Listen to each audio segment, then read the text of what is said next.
সাওর পাহাড়ের সেই নিস্তব্ধ গুহায় নবী করিম সাল্লাল্লাহু আলাইহি ওয়াসাল্লাম বিশ্রাম নিচ্ছিলেন।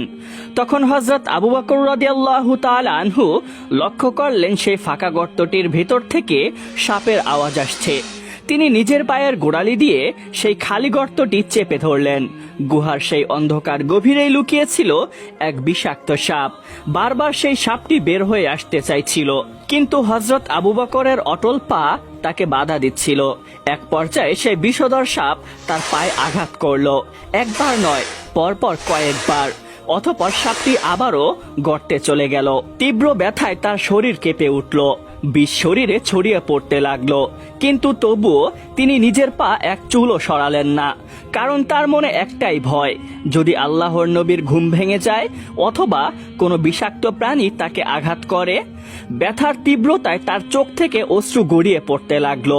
সেই অশ্রুর ফোঁটা গিয়ে পড়ল প্রিয় নবী মুহাম্মদ সাল্লাল্লাহু আলাইহি ওয়াসাল্লামের মোবারক গালে। সঙ্গে সঙ্গে নবীজির ঘুম ভেঙে গেল। তিনি উদ্বিগ্ন কণ্ঠে জিজ্ঞাসা করতে লাগলেন, হে আবু বকর, তোমার কি হয়েছে? তুমি কেন কাঁদছো? তোমার কি পরিবারের কথা মনে পড়ছে?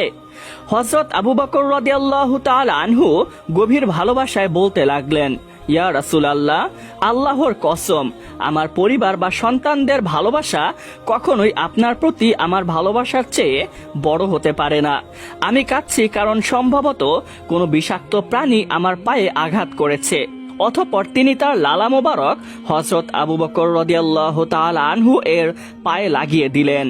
আল্লাহ রাব্বুল আলামিনের অসীম কুদরতে মুহূর্তের মধ্যে বিষের প্রভাব ও তার কষ্ট দূর হয়ে গেল। এদিকে প্রায় সকাল হয়ে গিয়েছে। এমন সময় আবু জাহেলের নেতৃত্বে আরবের সেরা পদচিহ্নবিদ কুরুজ ইবনে আলকামা ও কাফের বাহিনী পায়ের ছাপ অনুসরণ করতে লাগলো এবং পদচিহ্ন অনুসরণ করতে করতে গুহার একেবারে সামনে এসে দাঁড়ালো। তখন তারা একে অপরকে বলতে লাগলো, কি ব্যাপার, এখান থেকে কোনো দিকে পায়ের ছাপ দেখা যাচ্ছে না কেন? আবু জাহেল তখন চিৎকার দিয়ে বলল, পুরো পাহাড় ভালোভাবে অনুসন্ধান করো, তল্লাশি চালাও। নিশ্চয়ই মুহাম্মদ এখানেই কোথাও লুকিয়ে আছে, তাকে পাওয়া মাত্রই হত্যা করবে। কাফের যোদ্ধারা পাহাড় তল্লাশি করতে করতে এক পর্যায়ে সেই গুহার সামনে এসে পৌঁছালো। এদিকে মহান আল্লাহ রব্বুল আলামিনের আদেশে ইতিপূর্বেই সেই গুহার মুখে একটি মাকড়সা জাল বুনে ফেলেছিল এবং একজোড়া কবুতর সেখানে বাসা বেঁধে ডিম পেড়েছিল এবং তা দিচ্ছিল। সাওর পাহাড়ের সেই নিস্তব্ধ গুহায় রাসূল পাক সাল্লাল্লাহু আলাইহি ওয়াসাল্লাম এবং আবু বকর রাদিয়াল্লাহু তাআলা আনহু নিশ্চুপে বসেছিলেন এবং নবীজি মনে মনে পবিত্র কোরআনে কারিম তেলাওয়াত করছিলেন। বাইরে তখন আবু জাহেলের ঘাতক বাহিনী তন্ন তন্ন করে খুঁজছে। গুহার ভিতরে আবু বকর রাদিয়াল্লাহু তাআলা আনহু শত্রুদের পায়ের আওয়াজ খুব কাছ থেকে শুনতে পেলেন। তিনি ফিসফিস করে বলতে লাগলেন, ইয়া রাসূলুল্লাহ, তারা যদি শুধু নিচের দিকে তাকায় তবেই আমাদের দেখে ফেলবে। প্রিয় নবীজি মুহাম্মদ সাল্লাল্লাহু আলাইহি ওয়াসাল্লাম ধীরস্থির কণ্ঠে অভয় দিলেন এবং বলতে লাগলেন, লা তাহজান ইন্নাল্লাহা মা'না, অর্থাৎ চিন্তিত হয়ো না আবু বকর, নিশ্চয়ই আল্লাহ আমাদের সাথে আছেন।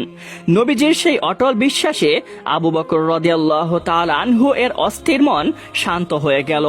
এদিকে কাফের যোদ্ধাদের একজন বলতে লাগলো, আমি নিশ্চিত এই গুহার ভেতরে মোহাম্মদ এবং আবু বকর ঢুকেছে। অন্যজন বলতে লাগলো, তুমি কি পাগল হয়েছো? দেখছো না গুহার মুখে মাকড়সার চাল আর সামনে কবুতর ডিম পেড়েছে?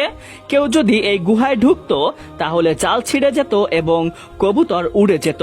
শেষ পর্যন্ত তারা নিশ্চিত হলো যে তিনি এখানে নেই। এই ভেবে তারা হতাশ হয়ে সেখান থেকে ফিরে চলে গেল। দুপুরের দিকে আমের ইবনে ফুহাইরা অতি সতর্কতার সাথে হযরত আবু বকর রাদিয়াল্লাহু তাআলা আনহু এবং নবীজি সাল্লাল্লাহু আলাইহি ওয়াসাল্লামকে খুঁজতে লাগলেন। তিনি চারপাশের পরিস্থিতি পর্যবেক্ষণ করে এবং মাটির পায়ের ছাপগুলো খুব নিবিড়ভাবে লক্ষ্য করে সাওর গুহায় পৌঁছে তিনি খুব নিচু স্বরে ডাক দিলেন, হে আবু বকর, আপনারা কি এখানে আছেন? তখন আবু বকর রাদিয়াল্লাহু তাআলা আনহু ভিতর থেকে সাড়া দিলেন, হে আমের ইবনে ফুহাইরা, হ্যাঁ, আমরা এই গুহায় আশ্রয় নিয়েছি। তখন আমের ইবনে ফুহাইরা তার কাছে থাকা টাটকা দুধ তাদের পান করতে দিলেন। আবু বকর রাদিয়াল্লাহু তাআলা আনহু এবং ক্লান্ত নবীজির জন্য সেই দুধ ছিল আল্লাহর এক বিশেষ রহমত স্বরূপ।